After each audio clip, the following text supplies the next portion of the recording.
This season of Beyond the Brand is brought to you by Leader. For more information, visit leader.co. When you think of dry cleaning, you might think of a simple chore, but our next guest sees it as an essential piece of polished life. Ryan Fish is a key leader behind Red Hanger Cleaners, a brand that's become synonymous with quality, reliability, and innovation in the garment care industry. From eco-friendly cleaning methods to a customer-first philosophy, Ryan is redefining what it means to lead a legacy service business in the modern age. Please welcome Ryan Fish. And Ryan, Red Hanger Cleaners is a staple in a lot of communities. How do you balance the old school values of personal service with the high-tech demands of today? That is a challenge, but you do it just by doing what you think is right. It's trying to maintain this legacy of what we've been doing for decades and decades, but also try and adapt it to a younger generation that maybe doesn't have a relationship with a dry cleaner, or maybe doesn't really know what it is, but they have needs. And when they have needs, you want to meet them wherever they are. And so you want to appeal to two different audiences, an older audience and that might be towards the end of their career, and then a new audience that is coming into their career and looking to dress up for different occasions.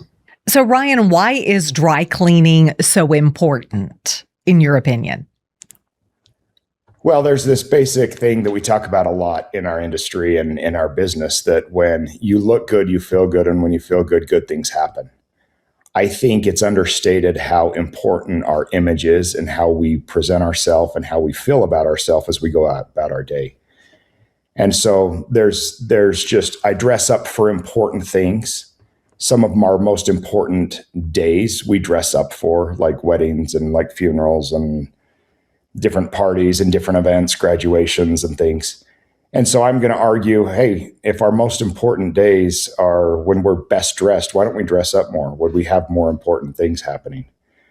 The other component to what we do is a lot of sanitation and cleaning. So if you think about your household, bedding, comforters, bedspreads, rugs, drapes, when do those really get cleaned? We want to make sure that our customers have a pretty sanitary environment that they live in. I've got to ask, what drew you to the industry to begin with? Honestly, when I first got into the industry, I was 23 and I was going to college, and I was looking for kind of the non-traditional corporate route. I wanted to try my hand at small business and see if I could influence a small business. And it happened that I knew a guy in the dry cleaning space, and he wanted to buy a business, and I got into it with him. And 5 months later, he left, and 25 years later, I'm still here. Yes. So we've had some ups and downs. And at the end of the day, it's a small business with a lot of moving parts. We have about 100 employees, and there's a lot of challenges, but there's a lot of wins, and it's exciting. And I like interacting with our employees, however they show up. I like interacting with them and hopefully helping them to a next step in their life. The dry cleaning industry hasn't always had a green reputation, but Red Hanger is changing that. Can you kind of go through what your methods are? Sure. It's just being environmentally responsible and just caring for things like we should.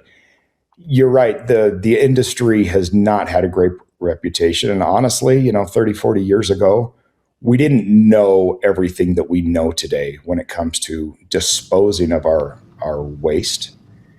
And so there were some practices that had been adopted that just weren't great. And now we know better. And so it's easy to do better when you know better. And then it's things like, hey, let's just do what makes sense. Let's do what's best for everyone, not just a bottom line. And let's be responsible about the products that we're using and the products that we're throwing away. You mentioned that you have the older consumer as well as the younger consumer. I'm assuming you're using technology and that encourages the younger generation. What types of technology are you using? So here's the best example I can give you. Just 3 days ago, we opened a store that is open 24 hours a day. It's like a red box for dry cleaning. So you enter this store, there's a glass wall with some conveyors behind it, and then you interact with a kiosk, and you can drop off your cleaning 24 hours a day. And then when you want to pick up, you're going to get a text that tells you your order's ready. And then you come in, interact with a computer or a screen, and a conveyor spins in the background, and it shoots your cleaning off onto a little rail, and a window opens, and you grab it. If you have a pillow or a comforter that doesn't get hung on this conveyor, there's a bank of lockers on the side, and it kicks open a door, and you can get your things inside. So this is designed to be used 24 hours a day. It was open on a holiday, and we had several visitors that day.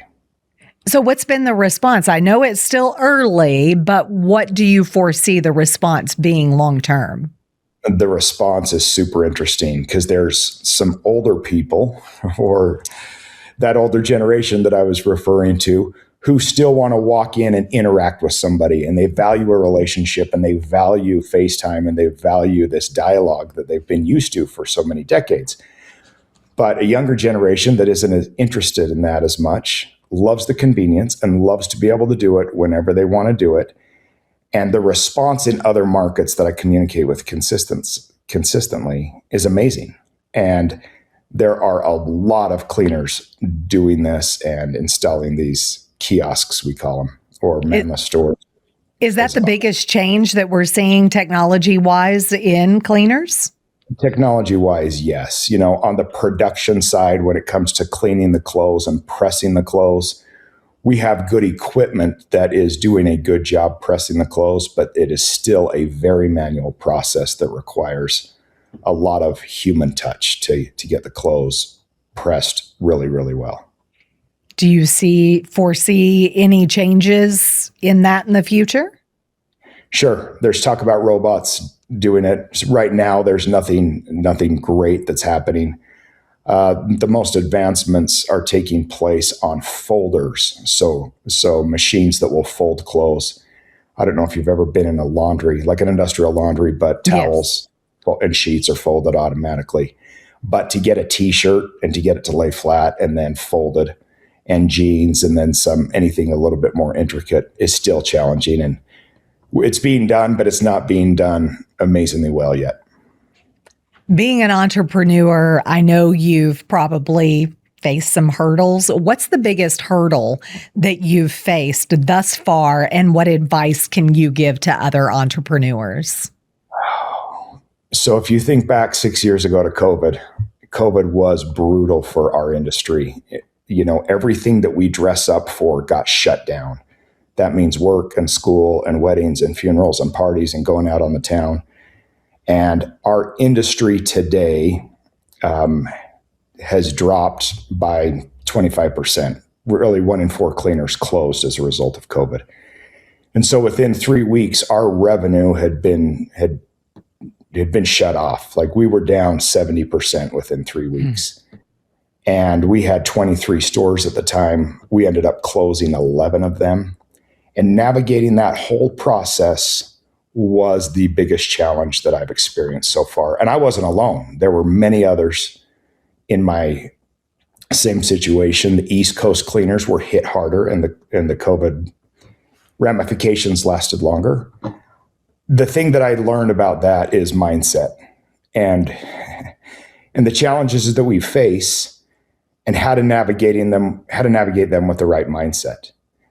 And I came out the other side arguably more healthy and in a better position because we worked so hard to be so diligent and so intentional about the decisions we made, knowing that this wasn't going to last forever, but having to deal with the reality of the situation and closing half our stores, which was not easy.